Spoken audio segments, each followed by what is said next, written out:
Bonsoir Simon. Bonsoir Olivier. Est-ce que nos nageurs vont avoir une médaille tous les jours? En tout cas, pour l'instant, c'est le cas. Après le 4 x 100 mètres nage libre hier, c'est Camille Lacour qui a vaincu la malédiction dans le bassin olympique de Londres où il avait échoué à la 4e place, souvenez-vous, lors des JO 2012. Le nageur marseillais qui s'est imposé sans forcer aujourd'hui. Il remporte le 100 mètres d'eau dans un temps plutôt moyen. Alors c'est lui qui le dit, ce sont les autres qui ont été moins bons. Les autres, ce sont notamment le russe Grigori Tarasevich, médaille d'argent, et l'italien Simone Sabbioni, médaille de bronze. Qu'importe le temps finalement. Bah oui. Lacour remporte son 4e titre européen. Vous ajoutez 4 titres de champion du monde. Il ne lui reste plus qu'à vaincre la malédiction olympique au mois d'août prochain du côté de Rio. C'est tout ce qu'on souhaite. Il y en a beaucoup des malédictions comme ça? Il y en a partout dans le sport français, dans l'histoire du sport français.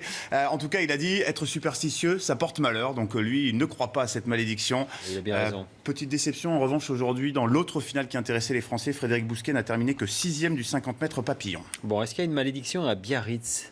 Bah non, 5 jours de stage pour les Bleus qui ont déjà rejoint l'équipe de France. Les Bleus qui ont atterri à Biarritz-Parme en milieu d'après-midi. Les embruns, le soleil, la douceur biarrote pour enfiler tout doucement le maillot bleu un peu plus de 3 semaines du début de l'Euro. Alors Olivier, ne dites surtout pas que l'équipe de France se rend sur les terres natales du sélectionneur. Didier Deschamps est né à Bayonne. Eh oui, et là-bas, on ne plaisante pas du tout avec la rivalité entre les deux villes. Les Bleus sont donc à Biarritz au programme du repos, des soins après une longue saison, des bains de foule à défaut de bains de mer. Elle est encore un peu fraîche. Pour cette équipe de France, loin d'être au complet, c'est ce que va nous confirmer sur place Olivier Le Foll avec Jean-Laurent Constantini. Première journée à Biarritz. Dans les mauvais coups, Olivier Le Foll. Hein. Exactement. Première journée à Biarritz, plage des Rois et Reine des Plages. Trop dur.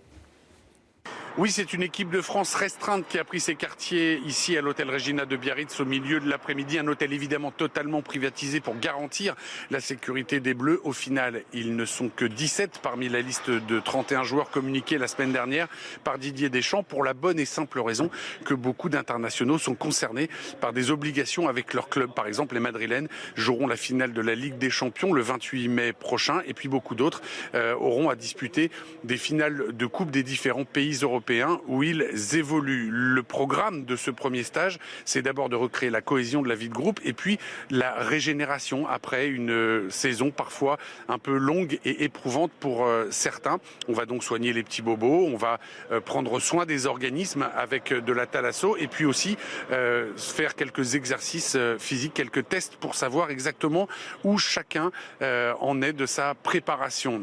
Par exemple, au programme aujourd'hui, on s'est contenté d'une petite heure de VTT dans le bois d'Anglette juste à côté et puis demain le reste est à l'avenant avec une rencontre avec de jeunes joueurs au stade Aguilera, de jeunes joueurs de la Ligue des Pyrénées-Atlantiques et puis ensuite il y aura une conférence de presse de Didier Deschamps à 16h15 et un entraînement programmé à 17h30 aussi au stade Aguilera, un entraînement ouvert au public, ce sera le cas d'ailleurs toute la semaine, un entraînement à guichet fermé puisque on attend entre 9000 et 10 000 spectateurs.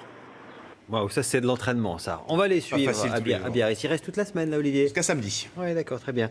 Il restait un match à jouer en Angleterre même si on connaît maintenant évidemment le champion. Et oui, un match en retard de la dernière journée qui devait se dérouler dimanche, reporté suite aux bombes blunder, la farce à la bombe, souvenez-vous Olivier. Dimanche Old Trafford avait été évacué suite à la découverte d'un colis suspect ressemblant à une bombe qui s'était révélée être factice, oubliée sur les lieux d'un exercice de sécurité. Place au foot ce soir, les supporters des deux clubs avaient été remboursés. Ceux de United repartent avec le sourire. Les Red Devils s'imposent 3-1. Rooney, Rashford et Ashley Young sont les buteurs mancuniens. Smalling contre son camp pour les visiteurs.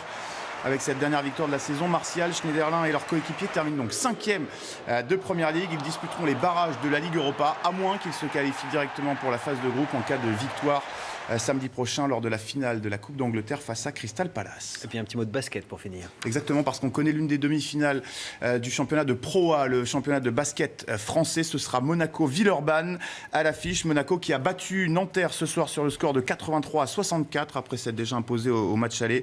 Les joueurs de la Principauté, champions de saison régulière, retrouveront donc, je vous le disais, Villeurbanne en demi-finale, qui a battu ce soir à l'Astrobal l'élan chalonnais 79-71 et confirmé son succès du match aller. L'autre demi-finale opposera Strasbourg au vainqueur de la belle entre Le Mans et Gravelines programmée demain. Merci Simon. Merci.